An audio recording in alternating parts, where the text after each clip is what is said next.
Sarò molto breve ma molto sentita. Ringrazio davvero l'Università di Genova, il magnifico rettore che ci ospita, e per me è un particolare onore perché questa è stata e quindi è la mia università. Il tema di oggi è davvero strategico ed è molto politico, ha molto a che vedere con l'identità e il futuro dell'Unione.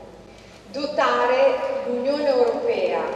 di risorse proprie, e in questo senso va poi lo studio di una nuova tassa sulle transazioni finanziarie, una nuova IVA comunitaria, è molto importante, non solo per dotarla di più risorse, ma soprattutto per renderla indipendente, più autonoma rispetto agli Stati membri che la compongono. Con il collega Salvatore Garriga abbiamo condiviso i lavori in Commissione Bilancio, ma anche i lavori nella straordinaria Commissione per le prospettive finanziarie. E col commissario Lewandowski invece stiamo condividendo quest'anno il percorso per la definizione del bilancio dell'Unione per il 2012.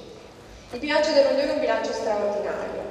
un bilancio che a differenza di quelli dei singoli paesi non ha inseguito la spesa, non è cresciuta a dismisura, eppure è un bilancio di puro investimento che fa fatica ad essere finanziato. Con le proposte allo studio della Commissione, che ci illustrerà il commissario Lewandowski, lo scopo è proprio quello di creare invece un meccanismo diverso,